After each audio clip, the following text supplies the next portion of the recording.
Eliza Mulechenga mbo mu Runyankole a message ndiyo ningisindikira kuri Balyomunsi owa Kanungu. I wish this message can reach Honorable Crish Balyomunsi from Kanungu district. Crish Balyomunsi nyo mwazo biro lye media center oligamba. Wagira ngo abantu tibakuba abductinga ni baba arrestinga. And the state is not going to tolerate people who are making reckless statements. Abakora statements zo kwenda kuita abantu, zo kwenda kutinisiza abantu. And the state is not going to sit and see and watch because the state is there to protect everyone in Uganda. Okay, our MP from Kanungu district, Mr. Balyomunsi, Crish. Na nyenda kubuza kibuzo. Mukwasiro mojogwe aligamba some videos social media. Era mukwata mwereka ngu state tekwenda kushitama kureba abantu bagambe ebintu nkebyo. Crish Balyomunsi waza kwata lyali Muhoozi kene rugaba akusiba na handike ebintu aha mukutugweye gwa social media ngu yaza kuita Besigye, yaza kuhanika Besigye, yaza kutema hobo biwai no mutu. Crish Balyomunsi Muhoozi waza kumukwata lyali, when is the state going to arrest Muhoozi kene rugaba to do some reckless statements on his social media handles? Crish Balyomunsi, you are the only person who was on NBS TV sitting defending Muhoozi and his stupidity statements on social media on Twitter handle. Baka kubuza statements Muhoozi za kusiba na akola ngu yaza kutema Besigye simanya yaza kutema Bobi Wine no mutwe wagira ngu that is his right. Tuko wajizire Crish Balyomunsi okagira ngu Muhoozi has his right. Nana azana, nana asaga, just nana agambamu. Ngwebye byagamba nebyeye wenka nka Muhoozi tibya government yona wabula nebyeye wenka. We waza kumukwata lyali, we state yaza kumuvunana lyali, we government yaza kumuvunana lyali.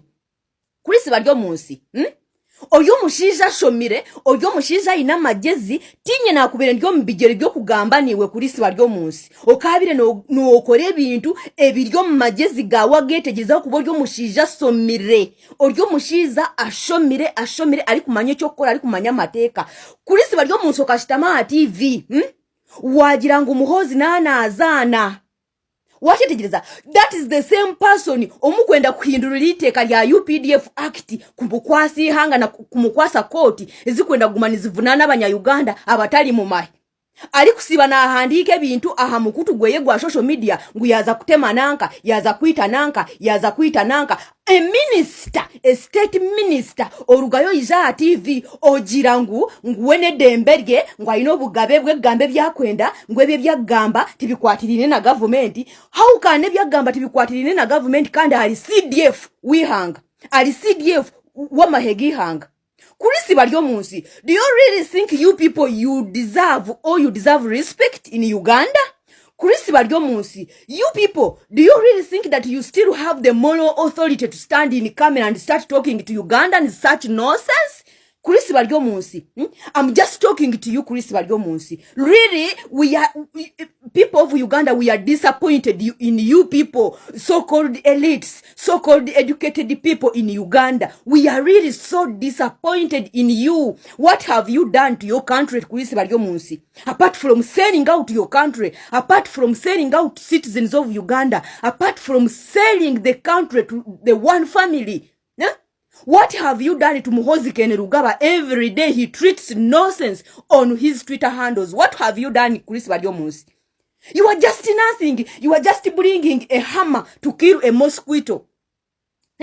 You are just bringing a grenade to kill a rat. Hati mgeno yemeriro omukamera wayereka mani state, we are not going to sit to watch this, just talking on a small boy who is desperate, who is hungry, who is angry with the government, unfairness of the government. And now you are standing in the camera. The state is not going to sit there and watch, seeing people talking nonsense on social media. What have you done on Muhoozi? What have you done? Muhoozi okemero mu kamera ejo yenyino yo yemerere muri gamba busha oli kumuhorereza bya kwandika social media wachetegiza so no era kutugira Balyomunsi omu Uganda halimu abantu abali more Ugandans than others. Is that what you want to convince Ugandans? Crish Balyomunsi, I wish this video can reach that man. Huh? We are really so disappointed in you, our leaders, our fathers, our grandfathers. We are really so disappointed in you people who called elites. Crish Balyomunsi, I know you know what you are talking. I know you know because you are an educated person. But what have you done to save the country? What? You are now in Entebbe, going to change the constitution of Uganda, to allow Muhoozi, who tweets nonsense on his social media, to get the authority on court martial again, has the Supreme Court decided to crash that court. Huh? And you are here standing in Uganda, what are you saying, Crish Balyomunsi? What? Do you really think that in Uganda we have more Ugandans than others? Crish Balyomunsi, really?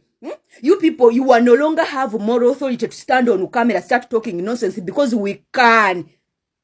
The way you are speaking is really like nagging, like talking rubbish on camera. When you are talking in a population really disgusted of you, population really so disappointed in you, population who lose trust in you people. Crish Balyomunsi, really? Crish Balyomunsi, really?